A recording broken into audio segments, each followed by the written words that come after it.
screen specialist showcase has begun. This was terrible. That just sounds like a dumb movie. I'm sure there's plenty of podcasts. It's so funny. The following is a fan-off production. They call me Alice in Wonderland. They try to lure me with a man. Go, oh, what do you know? Is that a rabbit hole? Oh, I gotta see where we go. So off with my head, fell in love again. You lose your head, you lose your heart, fall apart.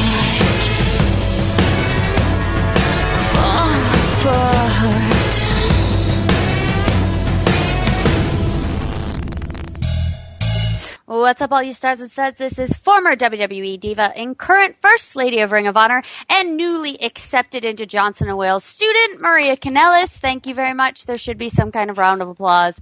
And I am here. Thank you. Thank you for that. Thank you. And I am here with my co-host and fiancé and Ring of Honor superstar, Michael Bennett. Hello, I'm currently eating yogurt. Of course you are. My tradition of eating Greek yogurt during the show continues. Greek yogurt? Is that my yogurt? No. It's how do you pronounce it, Miss Greek? Okos? Eco? Sure, that's the name. Oikos. How does that? That's it. Mm-hmm. Okos? Yeah, sure. Coco Beware, is that? How do you say it? How you say I sound like a dummy. But yes, cafe latte is my flavor. It's delicious. Yeah, that's it sounds delicious. Yeah. So I had a very good day today. I went to Johnson & Wales University. Mm-hmm. I talked to an admissions counselor, and I've been accepted into the school. I took a tour. That's fantastic. Thank you for the clapping. That's really good. It was a miserable rainy day. And I would really like to know how it can go from 85 when me and you were downtown Providence to the next day 57 degrees. 57 degrees. 50 to the 7. Are you rapping? And it was just wet and miserable, and it felt like I was being whipped with a wet dog tail all day. Yes, and days like today is when I know that I am a wrestler. Why? Oh. Everything hurts! It's Holy cow! It's like your body moves with the temperature or the weather. Like, it's like, oh, there's a cold front coming in, so that means, oh, my body's going to be in extreme pain today. Yes. That's usually how it works. It is. I thought that my shoulder was just going to fall off completely. And I think that would be good for, you know, you're a wrestler if your body hurts whenever it is cold and wet out. Yeah, that's a good one. You know what we should do for the show today? What? We should have people tweet to us hashtag you know you're a wrestler if, and then tell us. Ooh. You should tweet that as well, because if you tweet that, then more people will know about it. Yeah, so because some people, you know, they listen to the show later, they download it later, so they don't necessarily catch the first run of it. So if people tweet us good ones on the Twitter, then we will be able to, you know, talk about them. And so what should it be? Hashtag. You know you're a wrestler if. You know you're a wrestler if, and then give us your best ones, and we'll read them on this show and then the next show for fans who don't listen to us live. So tweet us. I'm going to tweet that right now. Mm-hmm.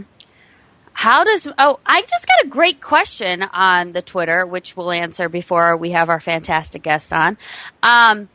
It was, how does Mike feel about you doing the Bronco Buster and stink face on other guys? How do you feel about that? I don't know.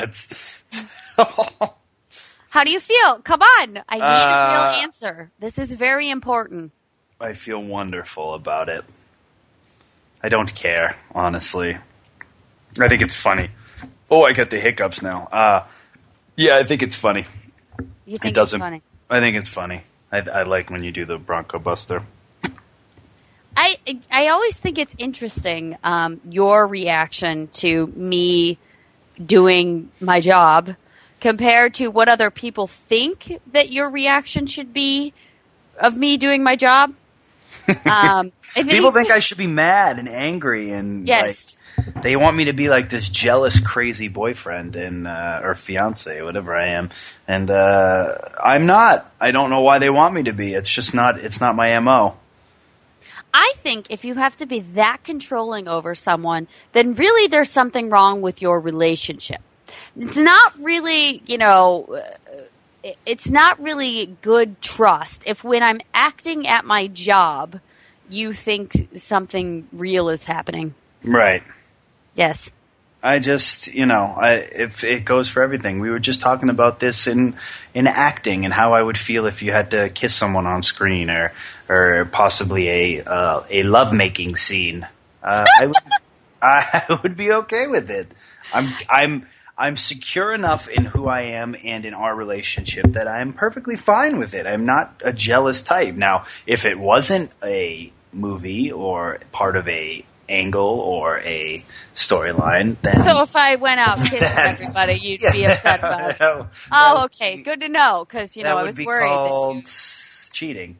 But when you grab Todd Sinclair in the middle of a match and lay one on his lips, I'm okay with it.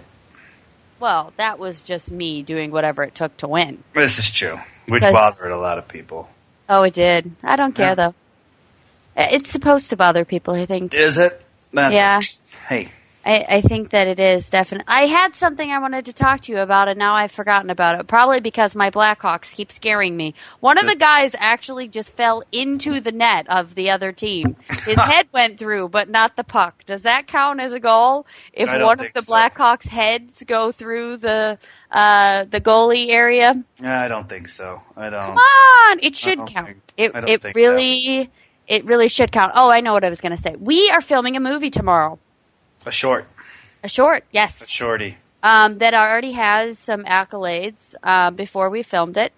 And I think that's really cool. Like, media buzz is already around it. It's a short. I can't tell you anything about it because it's a short. If I tell you one thing, you'll know everything.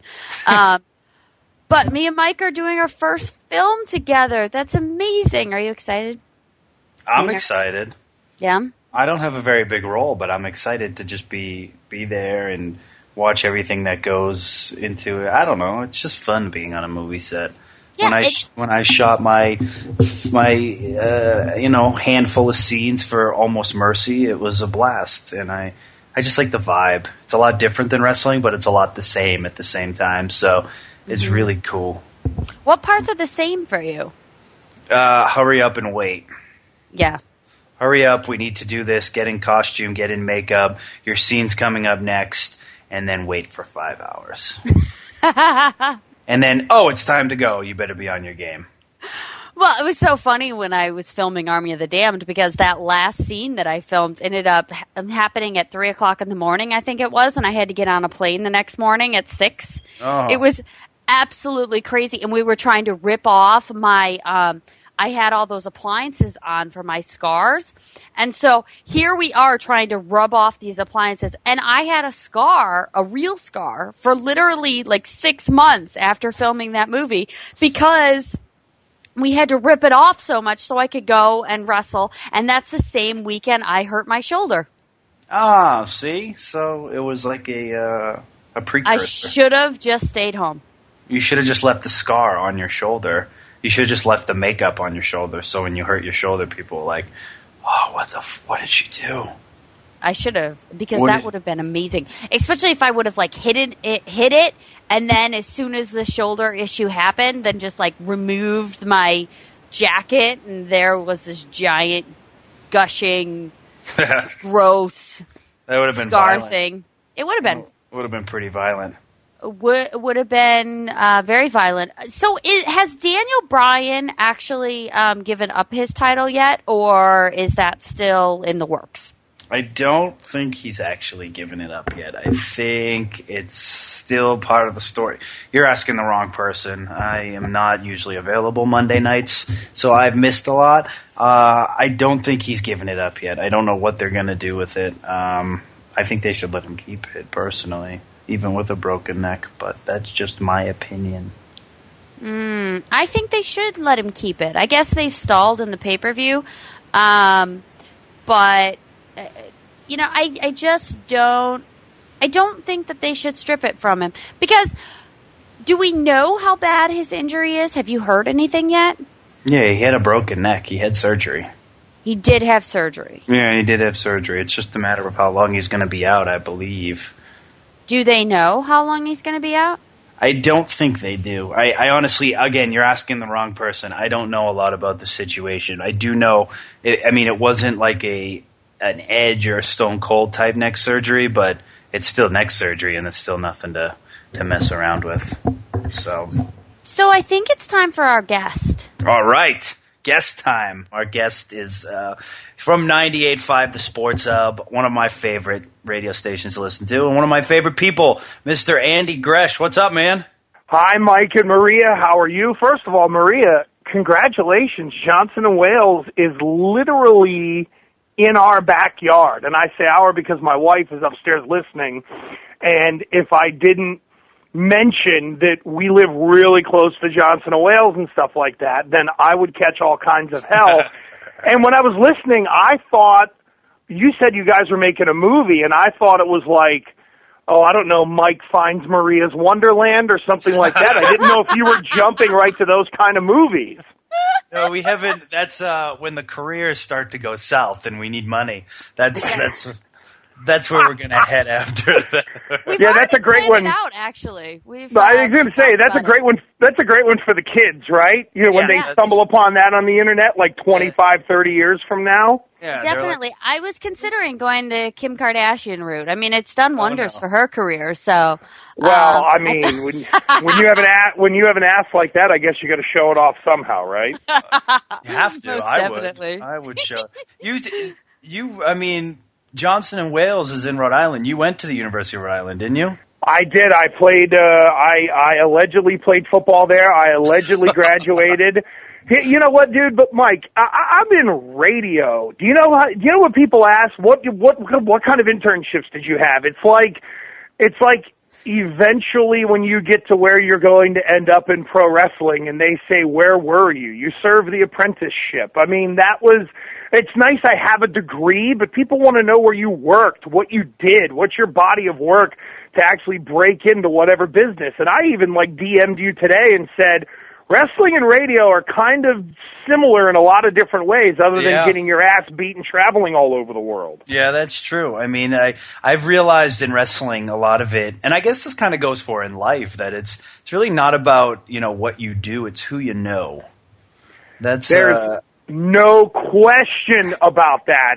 It's all about who you know nowadays. It kind of sucks, quite honestly. I heard you guys talking about these giant movie careers, and you guys can be the greatest actors and actresses in the world and stuff, but if you don't have anybody who could help, point you in the right direction, then absolutely your host, you can be great at what you do. Like in Ring of Honor, there's a lot of great guys who deserve a chance to jump up a level, and, until you are right place, right time, to jump on your point, Mike, I think timing is a big part of everything, too, in terms of catching a break in whatever field you're in. Oh, yeah. I mean, it's kind of it's one of those things where no matter how much talent you have, if they don't need you at that exact moment, then you kind of don't have a job. And then if it doesn't really matter what you're doing. It could be like, all of a sudden we need a guy that's 6 feet tall and, looks like the dude from Breaking Bad, and boom, I got a job with the WWE. So it's like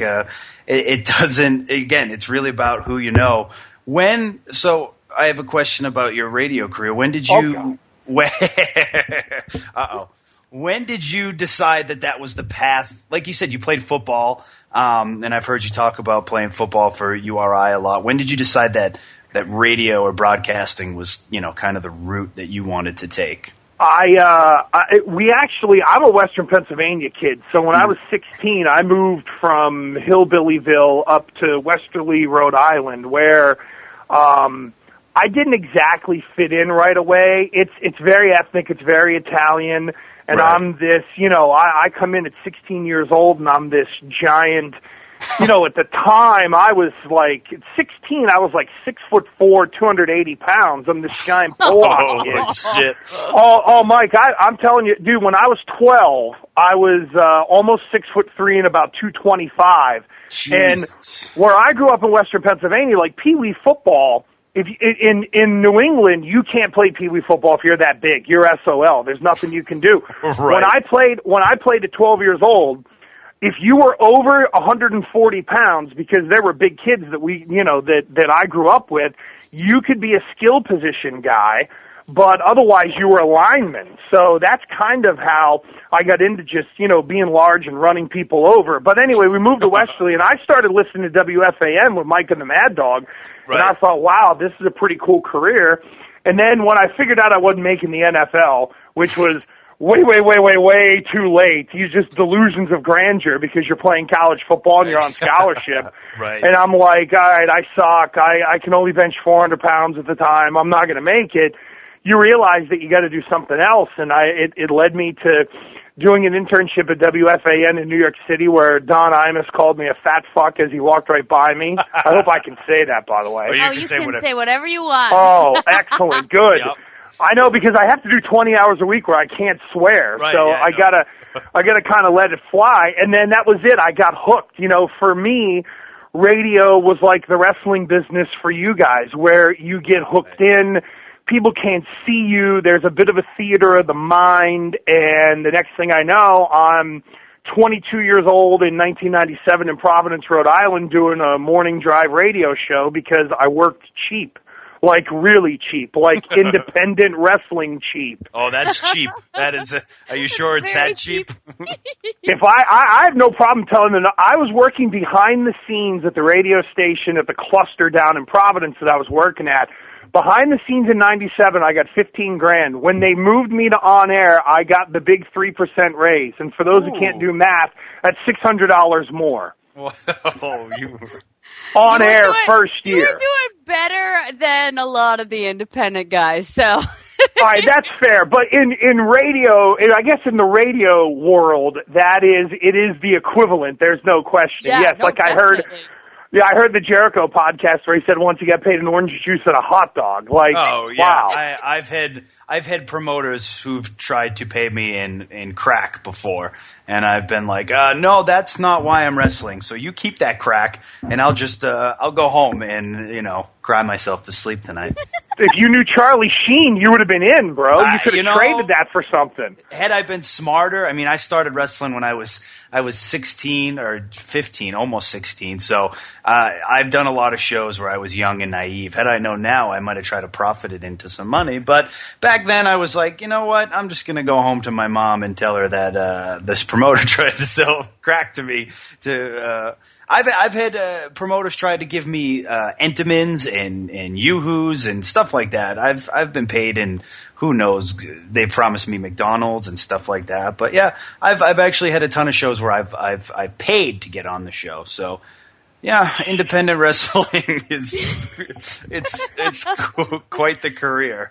I'll tell you what, if you were Newman from Seinfeld with the Entenmann's and the McDonald's and the Yoo-Hoo, dude, you would have been set. You'd have been I'd probably have been happy with that because Christ, I've been as big as 400 pounds for crying out loud. So, I mean, I saw your tweet, by the way, on the whole, if I was a wrestler, I thought, or something like that. What are you guys doing? We're trying to, you're a wrestler because me and Maria were talking about, we know we're wrestlers because, and I'm sure football players go through this a lot, when the weather changes, your body, where you have all your injuries, creaks and you start to feel all those nagging injuries. So that was our one. You might be a wrestler if when the weather changes, your body kind of changes like that. So we're looking for any possible, what anyone can come up with. You might be a wrestler if, how you know you're a wrestler. You got any good ones? Well, oh boy. You know you're a wrestler if you own more than one fanny pack. Yes, this is true. Well Or played. Zumbas. Or Zubas. Yeah. Oh my God! Or you're a Gronkowski. I've heard he's quite the professional wrestling fan. Well, he's a pro wrestling fan, but he is the master of the Zubaz pants. Is he? He's got, oh my God, he's got a bunch of them because my boy Scott Zolak, who played in the NFL for a bunch of years, and he's got his own Zubaz, by the way. Don't let him BS you. He's got a bunch of those. But yeah, I think that is like the official workout gear of the Gronkowskis. I would, there's some other wrestling ones, but I got to think about it. Like the fanny pack is the first thing that comes to mind because they see people going through the airport. Oh, I would also say that you're a wrestler if you have a collection of tank tops from topless bars across the country. Yeah, that's well played. Yeah.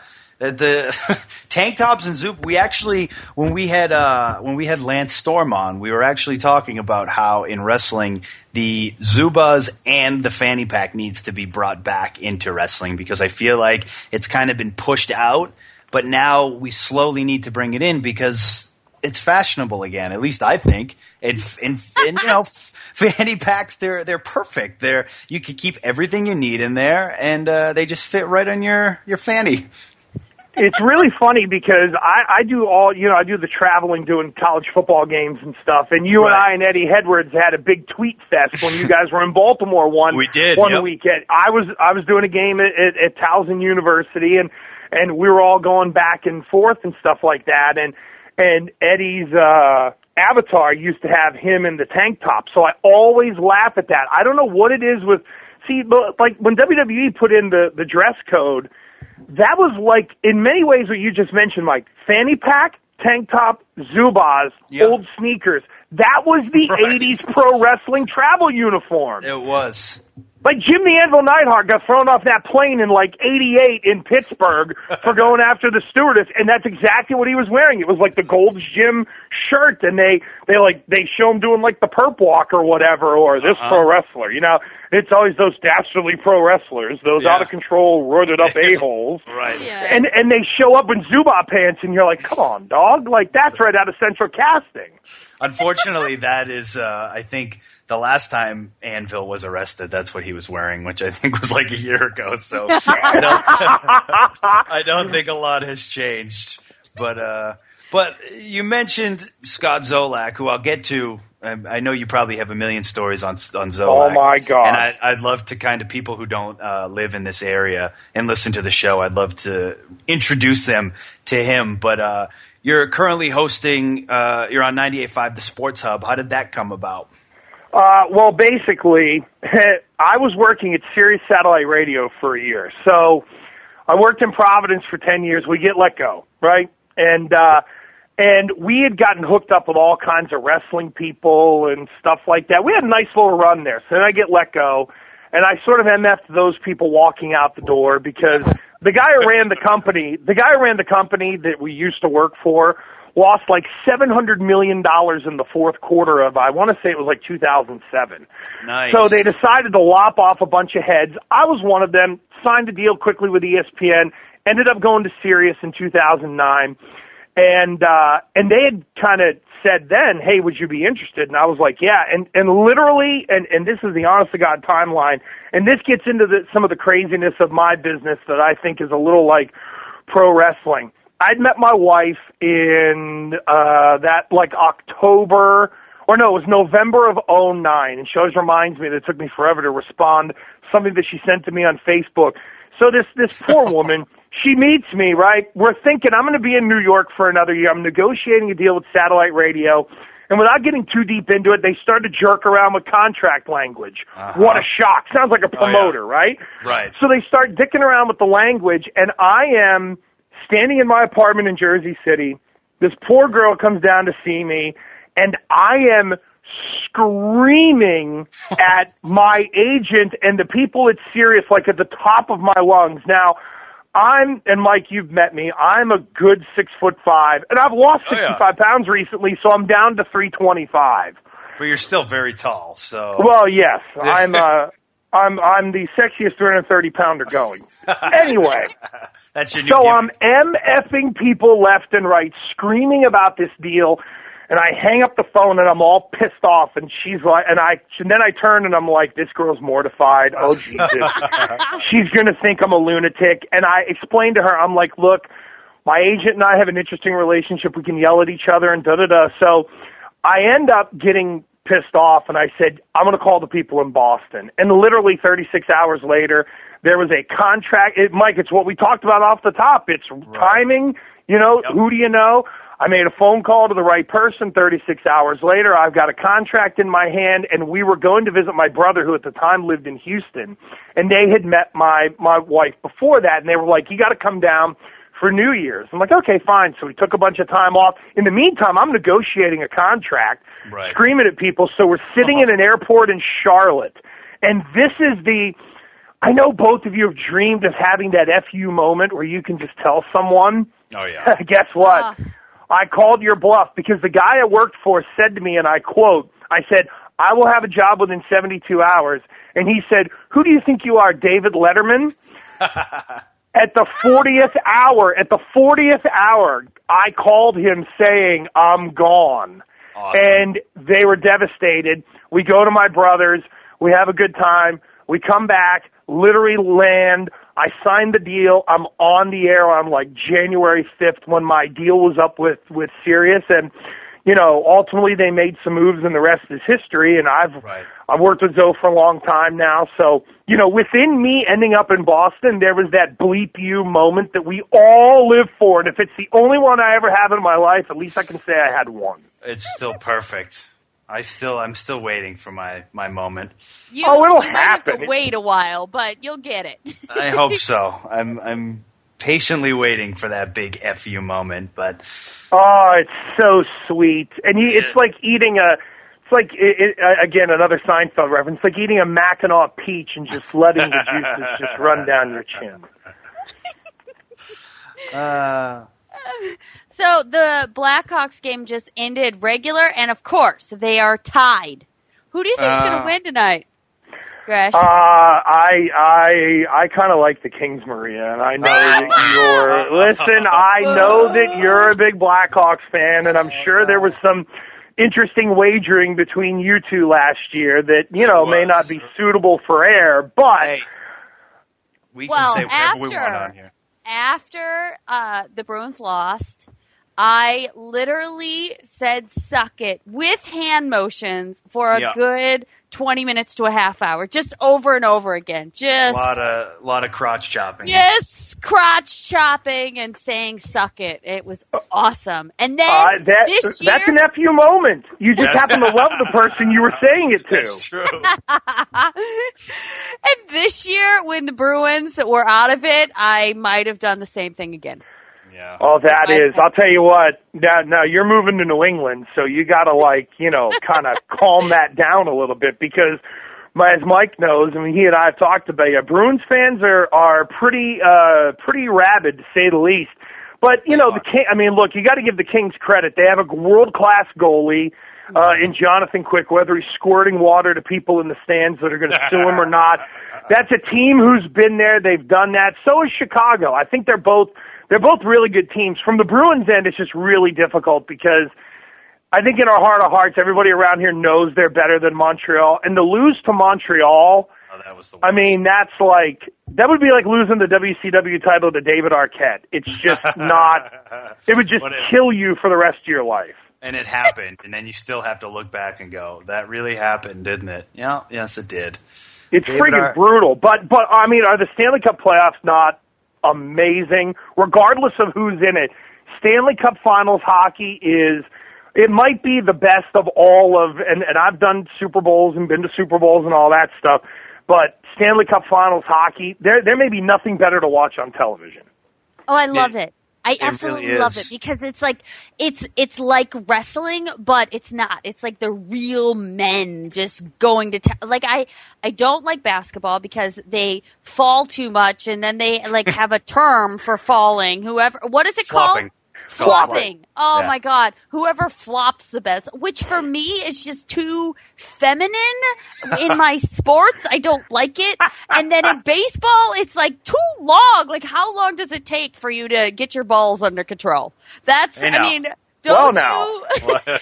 Don't you deal with that every day? Like, shouldn't you be able to just be like, okay, we're gonna play base? I have issues with both of those sports. Football and hockey, I love. I think that they're amazing sports. What kind of sports do you watch? Like, I know, like, you watch everything, but what do you think is the best sport out there right now? Oh, well, I mean, for me, it's football. The NFL is king in this country, Maria, and I love it. I've done the Patriots Radio Network for a long time now, and being around the game again, that's what I wanted to be. I wanted to go to the NFL and realize that I knew it wasn't going to happen, and it is the best way to stay around it. I think, like, for a lot of the pro wrestlers, like the guys who begrudgingly have to say to themselves, I've got to come off the road, but I love the business. It's what I know. They become producers. They become agents. You know, we hear of all those, like the guys that I grew up on watching wrestling in the late 70s and the early 80s. Those guys are now a part of some of the biggest storylines in wrestling behind the scenes because they just can't give it up. And for me, for football, it was that way. I've been very lucky to stay connected to it through radio and being able to talk about it and, you know, like work with a guy like Zoe and learn a lot. But for me, it's football number one all day. And then I'm with you, Maria. I've really grown to really like, I love hockey. It's a fun sport to watch. And you mentioned like the testosterone. Like you had Patrice Bergeron for the Bruins last year playing with like a punctured lung and a broken rib and stuff like that. Yep. It's like being the guy at the top of the card who's beat up and banged up, but you're finding a way to keep going because you know you're eventually going to get the $1 million payday for the main event on the biggest show of the year. You're going to gut it out, and it's for the glory is really all it is. And yeah, those two sports are outstanding. And you know, I'll watch some. I don't get to watch as much UFC as I would like. There's just not enough time in the day, quite honestly. But I do like Ultimate Fighting a lot. It would be an interesting skill to know. It would be interesting for me to know, like, just a half dozen holds. That's all. That's all I need. That's all, because I'm large enough that if I can just get the right thing for the right wise ass on the one day where I'm not feeling good, just to know that I can make someone scream uncle by not sitting on them, I think I would feel more secure as a person. I do know how to choke someone out. I learned it from Hunter Gracie, Eve's now husband.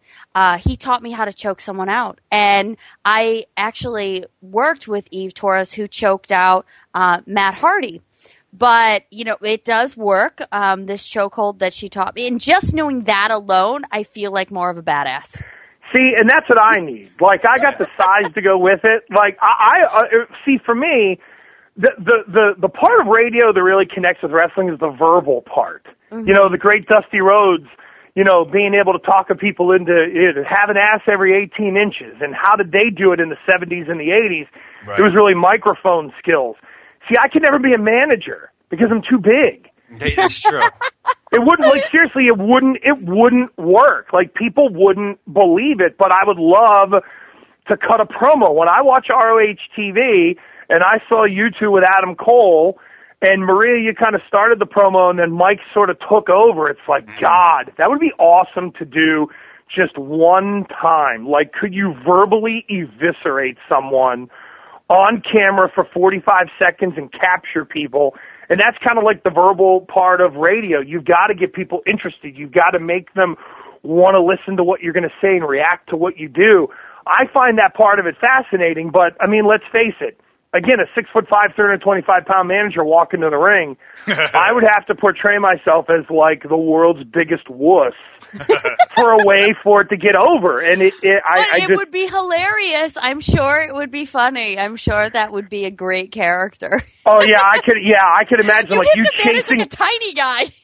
Yeah. I need like Cheeseburger or something like that, right? Like you put the monster with him. By the way, I saw the recent Cheeseburger match with Jay Lethal on ROH TV, and I know your guy Brutal Bob, Mike. He's kind of like, that's my boy. You can't tell me Brutal Bob doesn't look like grown-up Caillou. He looks Oh crap! I'm trying to think who we always say Bob looks like, but he does. He's got this. The funny thing with Bob too is that the whole gimmick of him being my trainer, and people always are like, "Well, how did that gimmick come about? Why did they put Bob with you when you guys started Ring of Honor?" He's legit my trainer. He's the one who started me in professional wrestling in Pawtucket, Rhode Island. So it just kind of Jim Cornette, me and Bob, before I got signed by Ring of Honor, I did a dark match for Ring of Honor. And Bob, I ended up driving down with Bob because we're buddies. And after they signed me, Cornette just kind of put 2 and 2 together and was like, "Hey, Bob kind of looks grizzled. He's been up and down the road a few times. Let's put him as a Mickey character." And people are always like, "Well, how did that come about?" I'm like, "Oh, that's kind of Bob, He's not as grizzled, and he's not as he doesn't really talk like this, but he's That's Bob. That's how it came about. So it's just kind of funny how it all fell into place for us. And I loved the Prodigy. I don't know why I loved it. And I never really associated it with Brutal Bob that much because I always looked at you and that character. And in my mind, it was when Cena was like the prototype. Right. And I know that was on the indie circuit before they kind of, changed him in WWE and all that stuff. But that was the moniker. It was like, wow, the Prodigy. Like, to me, it was, you were born to do this. That's why the Prodigy stuck. But I I also love what's going on now. And by the way, your tweet was great on the whole, they call those emojis or emoticons oh, dude, that is mint. And you're like, I looked on my phone and I was like, holy Jesus, there it is. Exactly right. There it is. Me and Maria keep sending that back and forth to each other, and then I was like, "Wow, that's because I just the tech savvy guy I am just figured out how to get the emojis on my phone." So as soon as I found that one, I was like, "Oh yes, they have our posts. This is awesome." Oh, and you can that is so workable into a promo because look, you're looking for the heat, right? Oh, absolutely. So it's, hey, we're so cool. Look at what Apple has done for us. Like, people sitting at home and being like, you dick. Like, come on. And that's what you want. That's what you want. You want people screaming at you. It's absolutely, it's things like that, I don't know. I mean, do you have a ton of creativity to just do what you want within your promos? I know you have the basic structure of setting up the match and the who, what, when, where, and all that, but do they kind of let you, is it like, okay, if you stumble upon the next Four Horsemen gimmick the way Arn Anderson did, then God bless you? Yeah, the cool thing, and I'm sure Maria can talk a lot about this too, having been to WWE, but the cool thing with Ring of Honor is that we have a lot of play and a lot of say in what we do, how we talk, names of groups, names of moves. It's really a collective. There are the bookers and the writers and the promoters, but we as wrestlers have probably out of any major wrestling company have the most artistic freedom, which makes it so much more fun than just like, hey, you have to say this, you have to do this, which is very much how they do it in WWE. But that's why I also think that there's been so many great talents coming out of Ring of Honor, because so many guys already put together a character before they ever made it anywhere else. Right. They already figured out what works. They already figure out, I can do this and it sounds good. I can do that. It sounds horrible. I'm never going to do that again. So I think that that's why a lot of the top guys today have been either on the independent scene or came from Ring of Honor. And I think that is lost now in wrestling. Like, again, in my business, there's no real minor leagues anymore. Mm-hmm. There are not as many places to work to make mistakes and get good. So when you get to a major market, you have the ability to have success, and it's kind of the same thing. I heard Bully Ray, who we were lucky enough to meet at the Sports Hub. He came in when they were promoting their Boston show. That's right. And I heard him talking about when he was a member of the Dudleys, he looked a certain way, and when he was going to break off into singles, he lost 100 pounds. He completely changed his look, and he totally went for it because he understood how to get over. Like when you work in front of 1,200 people in a bingo hall for a bunch of years, right, and then you go on to the quote-unquote big leagues, you sort of learn how to get over. And that's where I think, like, and Maria, I know you've been there, you know how to do it, but, Mike, you're like you've done a shot in Japan. I saw you were over in England. You're in Ring of Honor. You do chaotic here in Rhode Island every once in a while. So you understand how to get over different ways, and your character has evolved to what it is now. I mean, you're Mr. and Mrs. Wrestling in a lot of ways. And I think that, but it really, like, you can be as insufferable as you want to be with the characters you guys are doing right now.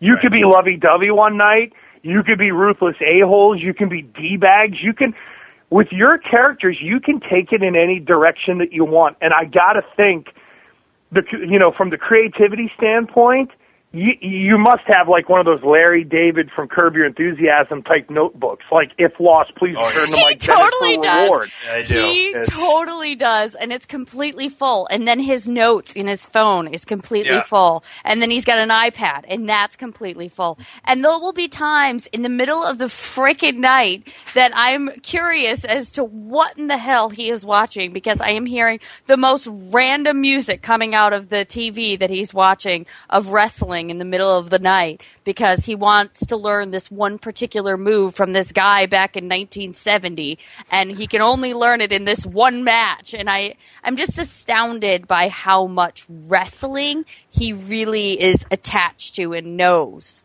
And it's a lot of fun to go back and watch, because many of the storylines nowadays are just freshened up from the 70s and the 80s. It's just it's the different twist on it. And you kind of go 2014, and it still works. It still draws money. Like, my wife is upstairs listening, because she was as geeked as I was to come on, and there's the whole, like, all right, you guys are going to be in Providence soon, and it's going to be the whole, my wife and Maria sitting around drinking wine talking about fashion, and Mike and I breaking down the Lawler Funk Empty Arena match from '83 in Memphis. Oh, my favorite. I love that. Like, that's, but it's stuff like that. There's a perfect example of bringing back an angle. They did that in '83, and they brought it back with Rock and Foley in the early 2000s. Yeah, they did it didn't they do it? They did it during the Super Bowl. During the halftime of the Super Bowl. Mike, that's right. I had forgotten about that. It was one of the few that the Patriots weren't in. I mean, the Bears haven't been there in a while, but the Patriots go to a lot of them. They do go. We've been, the Bears I give up on. I don't even try anymore. I'm like, you know what, guys? Until you fix your quarterback situation, I'm done. I can't do it. The guy whines too much. No thank you. I can't do it anymore. And he ended up with a faux reality star. And that's almost conduct unbecoming a quarterback. Like, although I will say that Zoe and I were big fans of Laguna Beach when it was on, so I guess that makes us knobs. So was Mike! I was too. I love Laguna Beach. It was must-see TV for me. I actually like Hillary Duff's music because of the open of that show, and that is conduct unbecoming a man right there. And I got to admit it. Yeah, it was. I don't think it is though, because me and my best friend growing up, Eli, it was appointment television. We would work at the golf course all day Tuesday. Wednesday we had off, so we would order pizza and watch Laguna Beach. Oh my God, that is hilarious. We actually, when Zoe and I were working down in Providence, we actually did like 5 minutes on the day after the show or whenever we could catch up on it. And people were just like, you two are idiots. But they remembered that we did it. And at the end of the day, everything is a memory test. If you're in the entertainment world, whatever it is, and as long as people remember it, then your job is done. That's how it was with Mike wrestling Tanahashi. When he wrestled Tanahashi, everybody was like, "Oh, that match is going to suck. It's going to be terrible." It became the most talked about match. So I think they did their job before even having the match. Oh, I totally agree. And look, the people on the internet, again, that's another thing that we always get too, because we have Twitter, we have text. Oh my God, I would love to show you. You talk about promo material, like some of the stuff that these lunatics send in. Sure. Like, I got to start writing it down or just DMing you whenever something comes up and be like, here you go, man, do with it what you want. Because people, when they can do it anonymously, like you could say it's maybe the end of it's maybe the end of society as we know it, because people can do all this stuff anonymously and just fire away, but crazy. Yeah, that's what you're looking for. And by the way, I thought that match was outstanding. That was a great 15 minutes, and I'd even be in Maria saying, "Wow, look at you!" You know, the whole getting it physically involved again and stuff like that. When are you going to go one-on-one, Maria, with somebody? When is this coming to Ring of Honor? I don't know. I mean, there just hasn't been a lot of female opponents. And I'm not opposed to wrestling a guy. Actually, I think I might prefer it because they hurt a lot less than a girl does. But I want to, and there's been talks about it. It's just going to have to be when the right female is under contract or is consistently going to come back and work at Ring of Honor. Then I'll have a one-on-one match. I just got another, you're a wrestler if. And it's, you're a wrestler if being in underwear in public is considered normal work attire. Perfect. That is absolutely perfect. I know I wouldn't do that. Jesus, if I were a wrestler, I'd be like Hillbilly Jim wearing freaking overalls and a T-shirt to cover up as much as possible. You would fit in right in with my family. That's my family. The one side, hillbillies to the hilt. Definitely.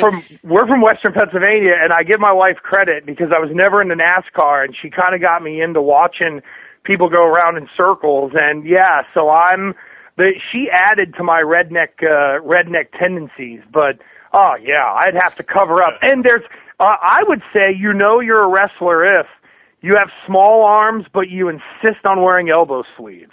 Because it's the easiest way to cover up not having the biggest arms. Yeah. Mike, you don't have that problem, for Christ's sake, but, no, but I have a lot of us do.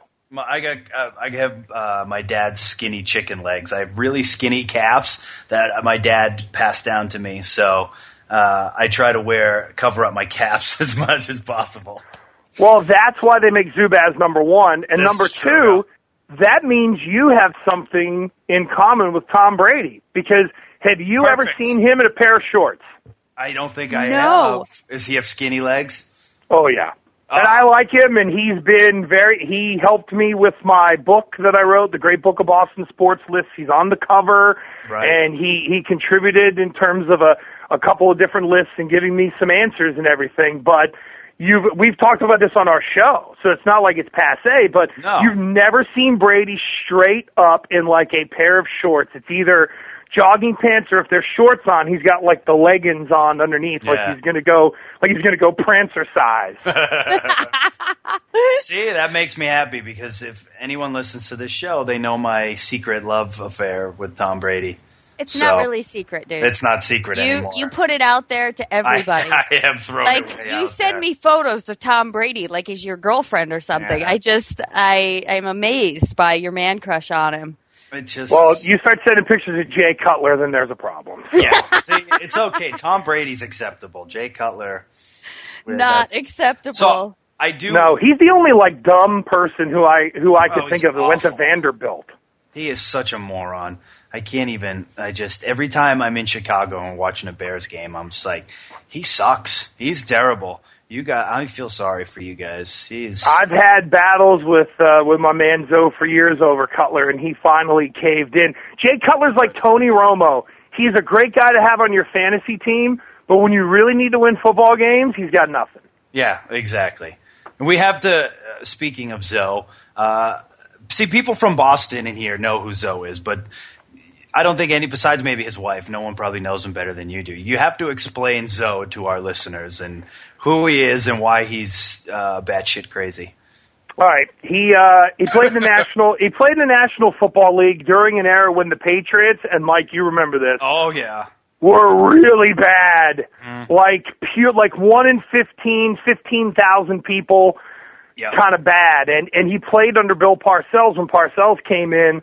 And it's one of the best stories he tells of Parcells walks out on the field on one of the game days and goes, geez, you could have archery practice in here and no one would get hurt because there was nobody in the stands. So he is, first of all, and I will put him over this way. He is a wonderful, wonderful guy. He's got 3 great kids. His wife is awesome. I've been friends with him for a long time. However, it's like trying to deal with he's one person wrapped into dealing with 3 people who didn't take their Ritalin for a week and ate sugar pretty much constantly every day. He's hyper, he's spastic, he says things that are sometimes ridiculous and sometimes ridiculously brilliant. Yes. But he's really, really smart, like 165 IQ smart. Holy cow. Exactly. It's the photographic memory. Ray Lucas told me he was on the field for the Patriots once, and Zoe was yelling out coverages for him because he could just see it. He knew it. He learned it. Right. But yeah, there are days where it's like I need one of those cords to wrap around my wrist to connect to him to do the come here. Right. Don't go too far. But he's a great partner. He's great to work with. He's taught me a lot of football. And more importantly, he's a fun person to be around. Like, he was the first guy, and you know this, Mike, he was the first guy who would, like, laugh and joke at pro wrestling. But the day you came into the station to do the podcast, who was the first one to be like, yo, what's up, man? How you doing? That's him. He busted through the door. I was talking to Jimmy Stewart, and he was, what's going on? Hey, what's up? And then he started saying things that he made sure Jimmy had to take off the podcast. So. Oh, absolutely. Oh, yeah, because Jimmy, we love Jimmy, but he's a creepy dude. Like, I want Jimmy to meet Maria, because when she's done, she'll be like, he's not. It's one of those. It's either going to be black or white. It's either you guys really miscast him, or wow, he really is kind of creepy. Another wonderful guy, though, but. Look, I like you guys, and I know you're branching out into movies and all this different kind of stuff, but we're all really lucky to be able to do what we love. Right. I mean, my pops was a coal miner for 20 years in Western Pennsylvania. Wow. And I remember he's now an LPN, so he looks like Captain Lou Albano, first of all. Not as fat. No rubber bands either, but he's now an LPN, and when we moved to Rhode Island, he went to go work at Electric Boat, so he worked on submarines. And while we were in college playing football, my friends and I, and we're bitching about, oh my God, 2-a-days and school and blah, blah, blah. Right. He was going to school 6 to 2, and then like literally eating and sleeping a half hour in the parking lot, and then working on submarines from 3 to 11, and then would come home and study to get the nursing degree. So he was busting his ass harder than any of us, and we're sitting around bitching and moaning. He would just look up from the table. And we would be like, we know to shut up because we know what we're going to hear. And he would light us up. And my old man was hard on me, which was good. I mean, when I now look back at the time, I thought, what a prick. What's he doing this for? Right. Now I get it, because when I met my wife, she has 2 little ones. They're now 12 and 9. And everybody kind of tussles with the whole, how hard do you be on them? How do you teach them? Stuff like that. And my way is different from my wife's, but at the end of the day, I know those kids are going to be better off for the way we treat them and deal with them. And I think that when you have people in your life who hold you to a standard regardless of what age you're at, you're going to be better off for it in the long run, because you're going to pay it forward to somebody, even if it's just your own kids. I'm a big believer in that. Yeah, I have one of the toughest dads in the entire world. He's Greek. Mike can attest to this. Oh, yeah. But he was very hard on me, and he works harder than anybody I know. He used to work at a prison. He was a major at a prison for a while. He worked at the prison for 35 years, and Wow. He ended up retiring from there recently. But he would work there, and then he would come home and work on cars, because he would sell cars that he worked on for extra money. So me and my sister could go to dance classes, and so my brother could be in the wrestling team. And it amazes me now looking back at how much of a bitch I was, because I was terrible to him. But now looking back, I'm like, oh, that's why he woke up at 5 a.m. and worked all day and all night and wouldn't get in the house until 10, 11 o'clock at night, because he wanted me to do better than him. And so I am a big fan of being very strict. And now I find myself with my niece, when she doesn't pick up her plate, I'm like, no, you're picking that plate up and you're putting it in the sink because I had to, and because I know you need it. We're going through that now, the whole clean up yourself stage, clean up after yourself.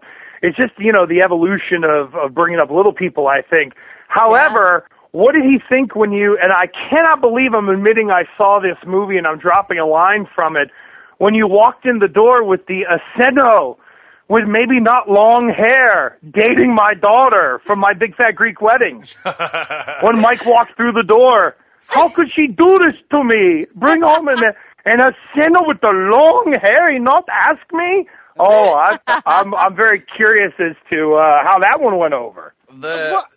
The first time, well, no, actually the one that got me was the first time when I met her grandparents, who were right off the boat, and her grandmother was trying to get me drunk off, what was it? Ouzo, which is a Greek liquor. Yeah, just like in the movie. Yes, she just kept filling up my cup, and I didn't really like the taste, but I couldn't not drink it, and then lo and behold, I'm completely trashed playing poker with her entire Greek family, and I don't play poker either. So I'm like, well, I'm drunk. I'm like, these cards good. What do I do? And it was quite the experience. And my grandmother loves mussels, so she kept coming over and grabbing his arm. She was just... I have definitely gone through many periods in my life where people hear what I say on the radio, and they haven't met me, so they automatically think something, and then once they find out I'm relatively normal, because I will never profess to being completely normal. I don't think any of us should, by the way. No. They kind of like figure it out after a while. My wife has always said to me, "You look mean and unapproachable." And I said, "What does that mean?" She goes, "You're big and you never smile." And I said, "I can't help, what am I supposed to do?" Right. Because there are times where I don't want to talk to people, so I want to send off that vibe. And she's actually taught me how to kind of lighten up a little bit. And it's funny, my middle name is Francis, because there's the whole lighten up Francis line that she could always roll out on me. But yeah, you know, there's that evolution, and it sucks that we have to get into our 30s before it clicks and we go, that's why they were doing it. It's like, God, why couldn't I figure that out at 18 and have dealt with it a little differently? Yeah, I mean, I definitely think that way about my 30s. I think you screw up a lot in your 20s and when you're in high school, and then all of a sudden in your 30s, you're trying to fix it all. Like, I apologize to my dad all the time, and I tell him how much I appreciate him. And my mom, I try and keep like the nice tone with, because there were times that I wasn't so nice, and now I'm like consistently trying to just be positive. And you know, it's definitely, you screw up in your 20s so you can make up for it in your 30s for sure. You know, it's interesting that you say that, because when I did not have a drink of alcohol until I was 31 years old, when I really got into negotiating like a real radio contract, where it was like, wow, this is stressful. And I remember being in college, and two of my best friends in life came from playing football. And it's funny, my pops was kind of hard and stuff like that. My mother is like me times 10.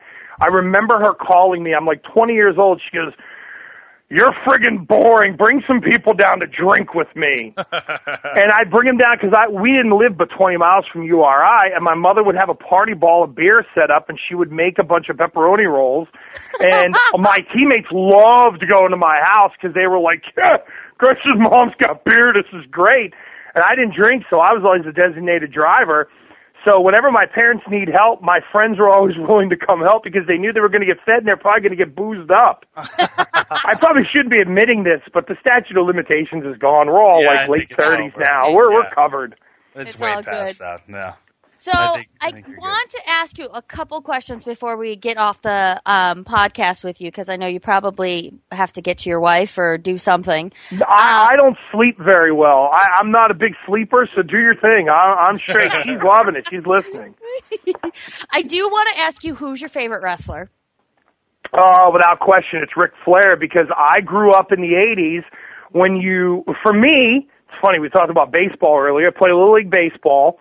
And I'd be able to watch the WWF on like Channel 53 in Pittsburgh, and then I'd switch over to the Superstation, and you'd get 2 hours of World Championship Wrestling, and I loved Ric Flair. Like, one of the three people I need to meet in my life is Ric Flair, because and he constantly yelled in his promos. That's probably the only critique I could have of him. He never really dropped it down unless he was teasing Ricky Morton about wearing a training bra. But the way he presented himself, from Michaels of Kansas City, I will never forget that suit place because he mentioned it constantly on air, and the fact that he was luring women to his hotel room.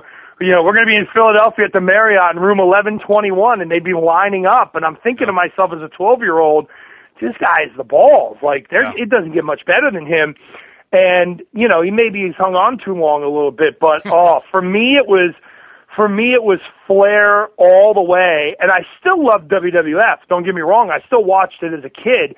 But there was always something about Flair and the wrestling magazines. They would have who would win between Hogan, Flair, and at the time it was like Rick Martel in the AWA.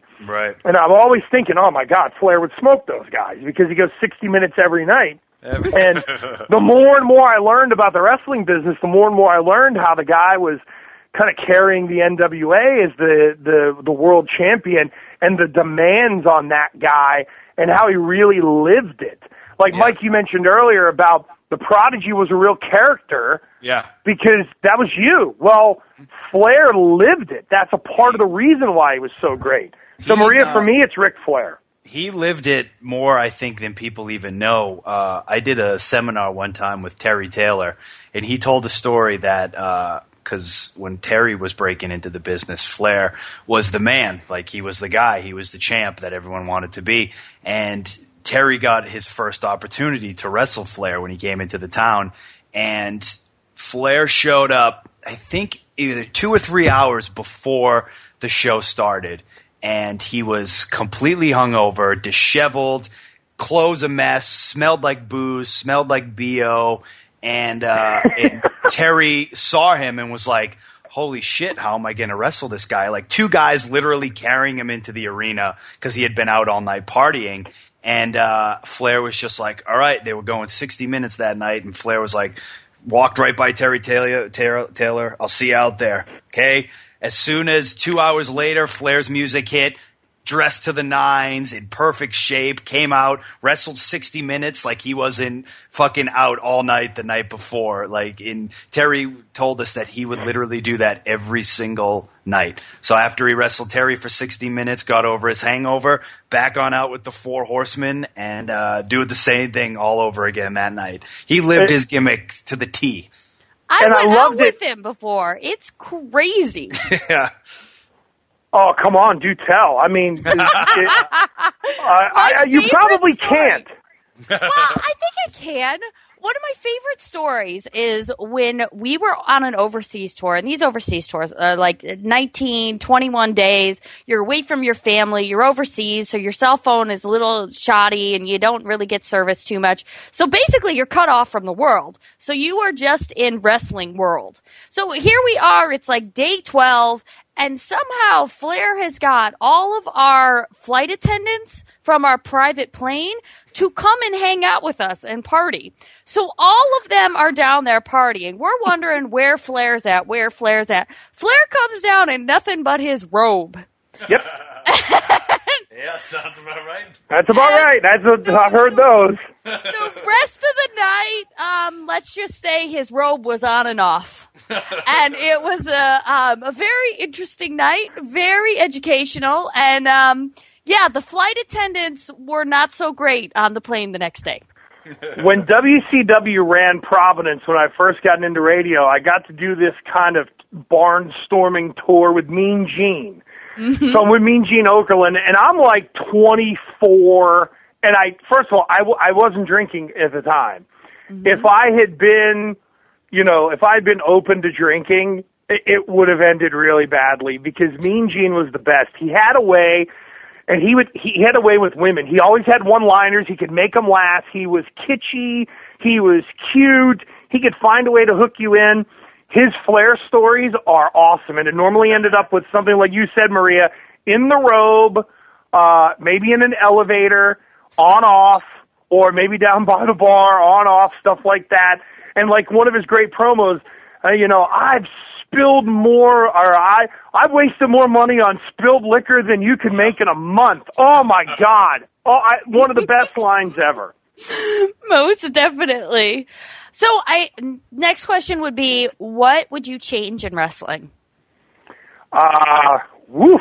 That is a hell of a question. Yeah. I would give the wrestlers, more freedom to call it in the ring. Now, I know that's dangerous, and you can only do it with certain guys now because there's no feeder system. But, like, part of the reason now that I've learned more about wrestling over the years and Flair is that, like you mentioned with Terry Taylor, Mike, hey, I'll see you in the ring, kid. Right. You're calling 60 minutes on the fly. And I know there was a pattern to the Flair matches back then, but still, you know, to have that kind of freedom, I just don't think there's enough freedom in wrestling. And look, if you come up with a shitty idea and you pitch it and you get it on the air and it doesn't go over, then ultimately it's on you. It's not some guy who doesn't understand your personality. That's part of the reason why I asked about how much freedom do you have in Ring of Honor. Because you get to, like, if you two don't get over with the latest gimmick, then if you came up with the idea and you pitched it, then who's it on? I just don't think there's enough of that now in wrestling. It's someone who doesn't know you, who's trying to write something like a soap opera and put words into your mouth, and it just doesn't work all the time. For some, it's great. For most, I think it holds guys back. I want more freedom in wrestling. Mike doesn't have a book of stuff that he writes down for ideas for nothing. It's not for funsies. Eventually, you want to use it because you know it's going to get over and it's going to work. Right. Yeah, definitely. I mean, I know I definitely have felt that way before. Recently, in Ring of Honor, there was a promo that hasn't been aired yet, but they wanted me to cut it. And there was all these ideas being thrown at me. What about this idea? What about that idea? And I said, guys, can I just have a girly moment?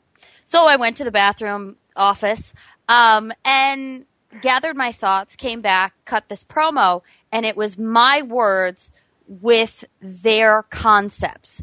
And I think in wrestling, that's what you have to be able to do. Because we don't have time like normal actors do, where you go off and you work with an acting coach and you work on a character for a month before you ever do the film, or you work for 6 months on a certain dialect. You don't get that in wrestling. In wrestling, all you get is, here's the script for today. And so there's no time to be able to get it in your system and to become a different person. If you were given 6 months in advance to study a script and to learn it and to be that person, you could do it if you were a trained actor, but you're not getting that in wrestling. And in wrestling, it's different too, because you're doing it in front of a crowd. So you have to change what you're doing depending on that crowd. Like if there's a bunch of kids, okay, you got to play with those kids. If it's a bunch of grown men that just want to see someone get his head kicked off, well, that's what you got to do. So I definitely think that freedom is key in wrestling. I think one other thing, guys, is I don't like gray. Mike, you've talked about this. It's the Rick Rude theory. It's either the black hat or the white hat, brother. It's that simple. Right. And it really is. Like, give you the freedom to get the heat you need to get over. Yeah. That's what I want. That's what I want to see. You know, Bischoff uses the line, and whenever someone who's young in radio says, well, what do you try to do? How do you suspend people's reality for the period of time they're watching or listening? Because I know that when people listen on the radio, why are they listening to sports on their lunch hour? Because their job sucks. They may not like their boss. They need a release. They need a getaway. Yep. When I watch wrestling, I want that guy to convince me that this is him. That's what I want. Convince me it's you. And when you do that, like the work that Bray Wyatt's doing, awesome. Oh, just phenomenal. He hooks you in, and you can't stop watching. I mean, that's what I want. Like, I want to think that when I watch Ring of Honor, I want to think that you two are the most insufferable couple on the planet. That's what I want to see, though, because now, I know different, but can you convince me in the 15 minutes that I watch that you might be douchebags. Right. And if you do, you're going to get the heat. People are going to hate you. It's more enjoyable to the viewer. Exactly. Mm-hmm. Yeah. Good and evil always works. So if you were a wrestler, what would your name be? What would your costume look like? And what would your song be? What's your entrance music? I need to know. This is important. This is tough. I think because apparently I've been told by the woman upstairs that I'm married to that I'm menacing looking, I think I would try to go one name branding and just use Gresh because it's a unique name. It. Yeah. And it, like the guy you got now in Ring of Honor, Hanson. Yep. He's a galoot. One name with a galoot, and he's wearing some kind of skirt thing. Like, dude, that guy's visually appealing. He catches my eye. Right.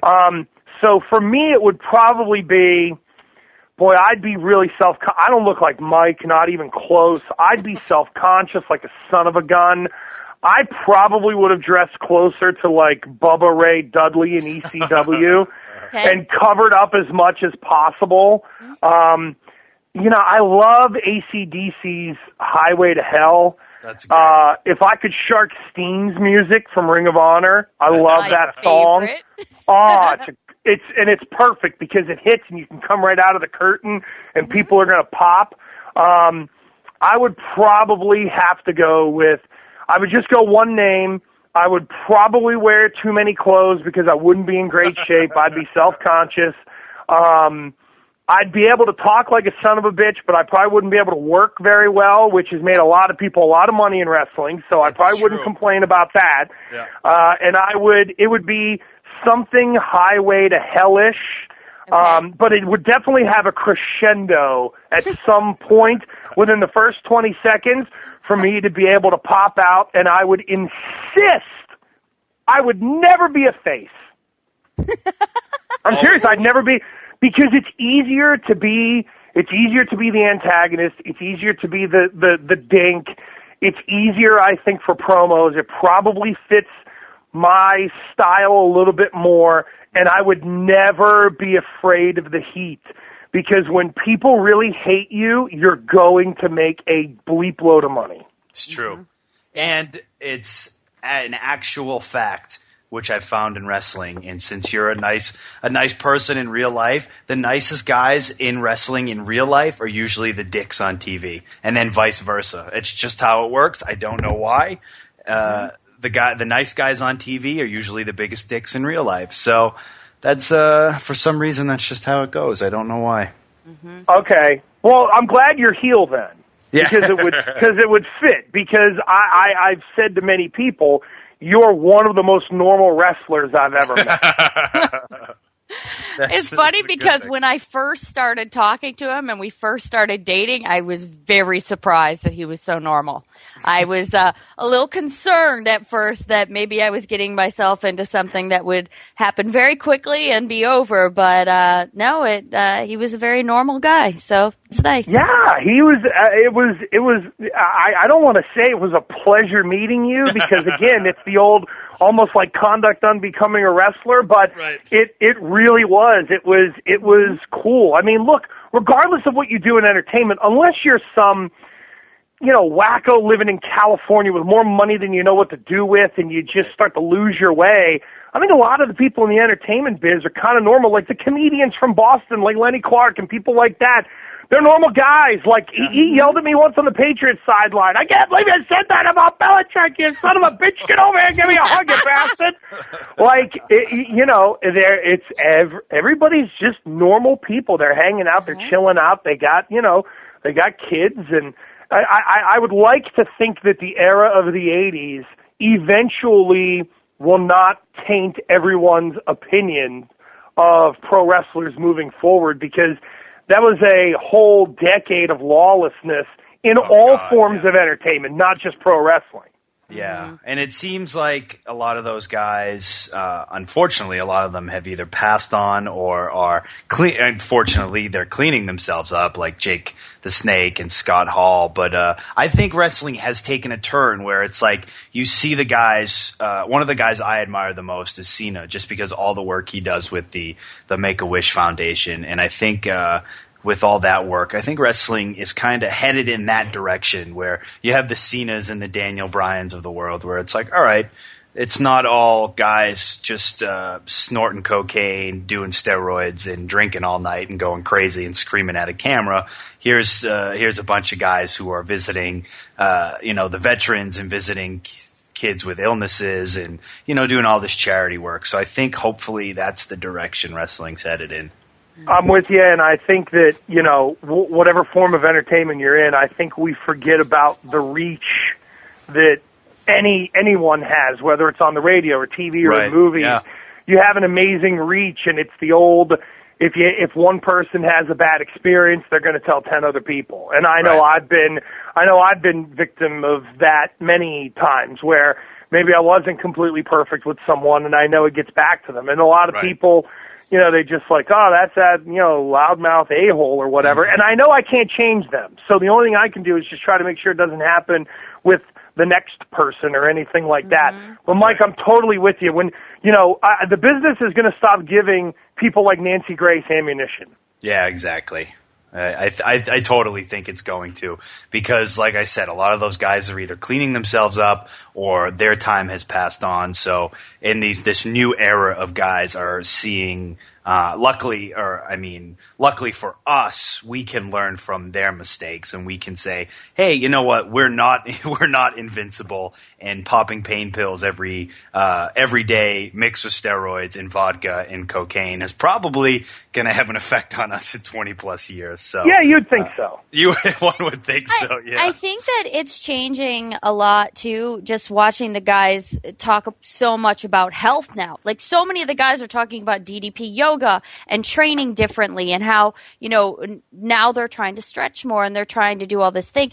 And so I feel like the top guys are talking about it. So all of the younger guys are starting to pay attention because they would like to one day be top guys.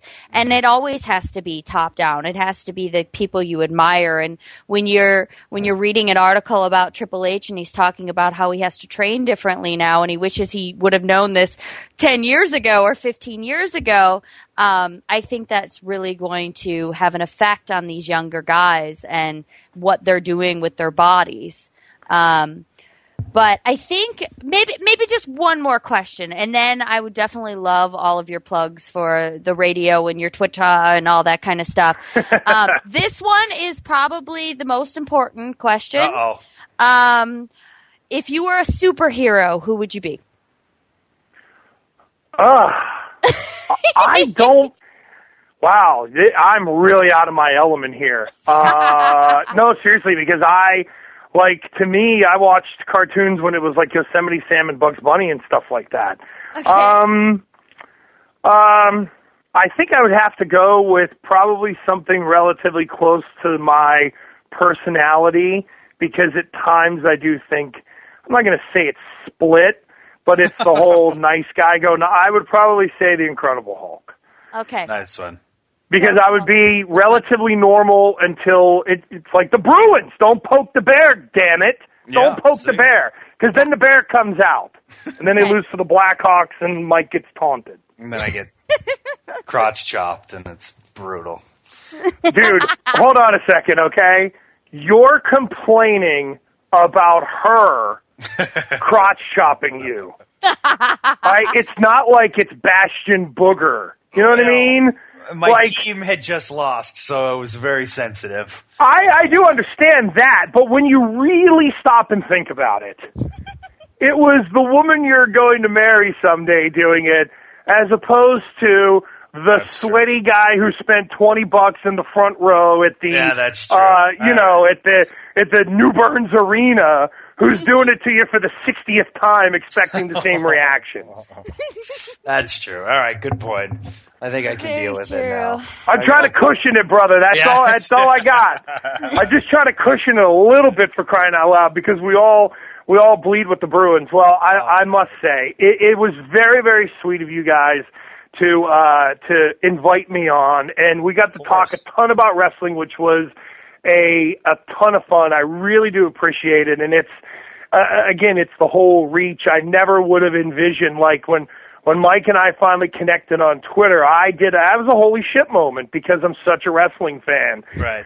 So I'm really geeked. It was very, very cool. I hope you all end up in the area someday now that you've been accepted. Of course, Maria, I'm sure that there are going to be more places that will be accepting you and trying to, lure you in and have a famous alumnus and stuff like that. But, I do hope you both are around more and this continues. It was really cool for you guys to have me on. I thoroughly enjoyed it. I love talking wrestling. Oh, well, thank you so much. We love having you on, and I have to say that as soon as you followed Mike on Twitter, he did say, "Oh my God, Gresh just followed me on Twitter." Yeah, I was pretty no, we marked out for each other. That's like the sign. That is the sign of the internet, Mark. Yeah. Oh my God, how do we reconcile this? I don't know.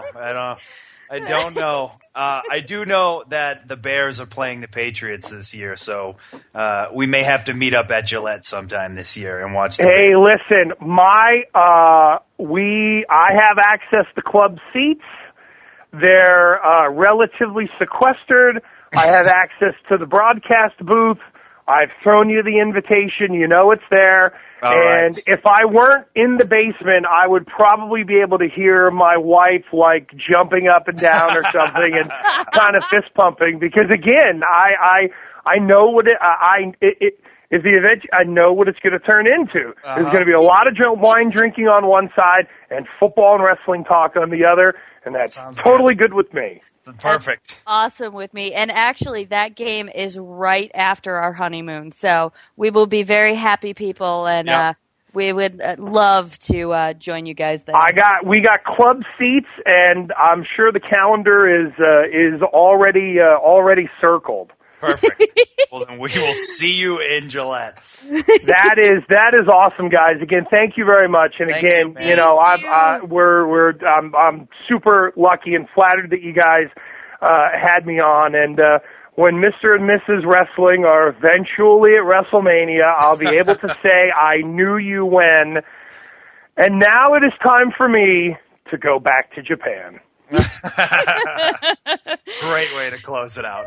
By the way, can I give you quickly, anytime you wrestle a guy of a different, say he's from Mexico, right? Have you thought of changing it to go back to Mexico if you're against like a luchador or?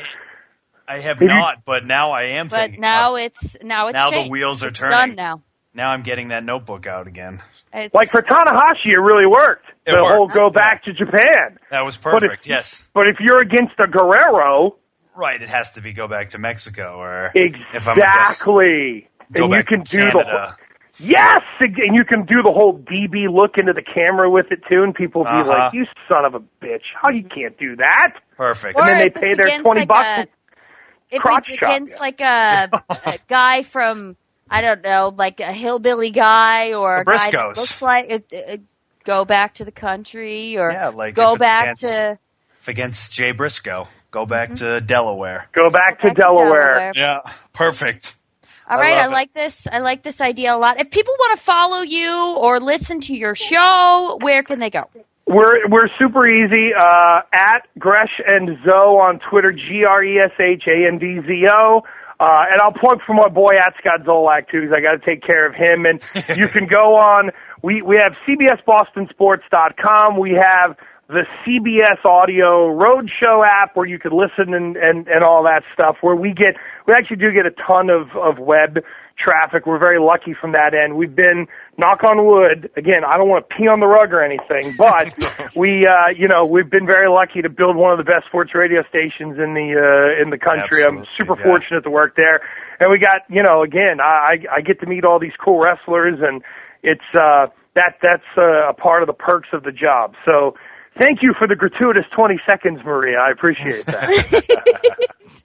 No worries. But the next time we're in town, definitely you should come to the show. We will love to have you, and we'll have you on like the list or whatever it is. Oh, sure. I want to. Yeah, I will be the guy in the front row being obnoxious. I mean, come on. It's the rite of passage. I have to try to. Yeah. Of course, you could push down a big fat guy. It would be an insult. It would be an insult if you weren't yelling and screaming. So thank you. Someone finally gets it. Thank you very much. I did it to Scott Hall at a pay-per-view in '97 in Worcester or '99, whatever it was. After meeting him, and he got all offended. Oh no, really? A little bit, yeah. It definitely didn't go over well. Although I did get Bret Hart to peg me the finger as he was sitting on the corner turnbuckle when he was the U.S. champion. He came into Providence at the Civic Center, and I met him, and he was great. I had a blast. And there was no way he remembered me a week later, and I think it was at, like, Nitro the next night in Providence. He was sitting on the corner buckle, and I was just hammering him and giving it to him, thinking he's going to remember me, and he, like, legit pegged me the finger. awesome. That was great. I know, right? When you can move people to do that, then you're doing your job as a fan. That's the way I look at it. You've pissed them off, and it worked. Yeah, absolutely. Guys, the Bears game is yours. It's on the calendar. I can't thank you enough. I really do appreciate it. Maria, congratulations on getting into college. And Mike, keep on doing your thing, man. I will be throwing my hands in the air and when you say it's time to go back to Delaware, I'm going to mark out. I admit, I am. I'm going to mark out. I'm going to have my moment, man. I made an impact, and then that's it. I'll say it right into the camera so you know. Oh, it's outstanding. Guys, thank you. Continued success with the podcast, by the way. Thank you so much. Thanks, all right, buddy. We'll see you all. I'll talk to you soon. Bye. See ya. Bye. I could talk to him all day, I think, and all night. And then, he's great. next week we could possibly get off the podcast, you know? We'll stop the podcast next week once we've had our Once fair we've share. asked him everything we could possibly ask him. Yeah. I totally wanted to ask him more questions about sports and everything, but at the same time, listening to his stories about wrestling is just fantastic. He's and like I a love that Rolodex. crossover. I love that crossover. It is so Me cool. And he's such a cool guy. And I'm now looking forward to that game as much as I am the honeymoon. So all right. That's cool. Now I'm going to circle it in my phone. All right. Circled. You circle it in your phone. That was a good interview. Yeah, it was an excellent interview. Yeah, really good. Yeah, and I think next week's is going to be an excellent interview as well. Yeah. Next week we will have on the Unbreakable one. The Unbreakable Michael Elgin. The Unbreakable Michael Elgin will be on with us next week to discuss, Ring of Honor, being unbreakable, coolers, all that fun stuff. No, Protein. it should be really good. I've known Mike for a long time, actually, probably for about 5 years now. So we both kind of started in Ring of Honor together, and oh my god, the Blackhawks just scored a goal. They won. Yes, they won. Yes, go Blackhawks. Just a few more to win. Cool. Just a few more to win. Just two more. I think they can do it. I really believe in the Blackhawk. I power of the Blackhawk. I bought a Crawford shirt, and I'm completely into hockey. And we were talking Michael Elgin, but I couldn't contain my. We should see. Gresh picked the Kings, so he did, and I don't agree. I will be fully prepared to be crotch chopping you next game when the Kings beat them. You want to do that to me? I will do crotch chop with pyro and everything. Oh my gosh. So one of the guys on the other team completely looked like he was just going to take his hockey stick and jack the guy that scored him in the head. And he didn't? He didn't, but he contained himself. But he looked like, it was like baseball bat. It literally looked like, hey, I have my stick like a baseball bat, and I'm going to hit you in the head because I'm so angry right now. Wow. That's intense. It's super intense, but that was awesome. Okay, so Michael Elgin. Who's on next week? That's really all you need to know. I think that Michael Elgin actually has weights in his boots. I think that's actually how he does the things that he does, because his center of gravity is so low to be able to pick up guys like he does, that weights in his boots. That's what he's got. So I'm going to ask him about that next week. And we'll also have more information on whether Daniel Bryan retains the title or not. And other things as well coming up, such as the fact that we will have already filmed our movie, so we can discuss how that went. First film doing together. So lots of exciting things. You can follow me on Twitter at Maria L. Kanellis. You can also follow me on Facebook, like me, I guess it is, official Maria Kanellis. If you're talking to anyone else, that's a loser person that's imitating me. That's not actually me. No, I did not invite you to the wedding if I invited you on Facebook. My website is mariakanellis.com. Buy my t-shirts. They're on prowrestlingtees.com. I'm saying buy my t-shirts now because that's what Kevin Steen and the Young Bucks did something. And they make lots of money on merchandise. So I'm going to just say buy my t-shirts now on prowrestlingtees.com. Yeah, I think that's all my plugs. Is that it? That's my plugs. So. Like us on Facebook, too, for our podcast. Mike and Maria podcast on Facebook. Like us. Send us questions. Be our friend. Get on our fan forum. Get on us. Get on us. I mean, forum. Hey, yeah. Easy. Okay. So there's that. Yeah, no, I just quickly, a buddy of mine, he's a manager in the New England wrestling scene. His name's Sean Gorman. I've known him for a long time. He just wrote a book about wrestling and stuff in his life, and I haven't had the chance to read it yet, but I'm really interested because he's a really intelligent guy. He's a great manager. He's funny. He's smart. The book's called Until We Are Strangers Again. We will actually have him on the show to talk about the book in a couple weeks. Go to Amazon.com and look up Until We Are Strangers Again. Until We're Strangers Again. He's really funny. He's a great dude. I can only imagine this book is probably just as funny, if not as interesting as he is. So if you're into that kind of stuff and into what we go through on a daily basis or yearly basis or weekly or whatever, and especially a manager who a lot of people don't talk about in wrestling, go get this book. And I'm looking forward to having him on. So Until We're Strangers Again on Amazon.com. Go pick it up. And also check me out on Twitter at Real Mike Bennett and on Instagram at The Real Mike Bennett. And just keep watching Ring of Honor, folks. We're really heating up. We have our first live pay-per-view, not iPay-per-view, pay-per-view, June 22nd in Nashville. It's on pay-per-view. Ever heard of it? Pay-per-view. Lame sauce. Sauce. So that's about it. So yeah. So cool. We'll talk to you guys next week. And hopefully by next week, the Blackhawks would have made it into the next round. Yeah. They will not. Peace. Off with my head, fell in love again. Off with my head, fell in love again.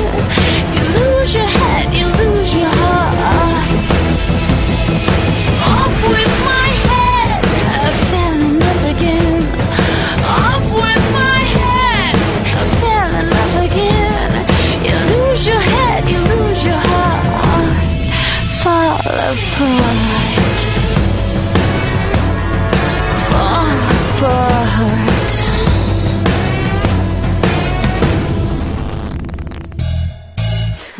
This has been a production of fanoff.com. And that's perfect.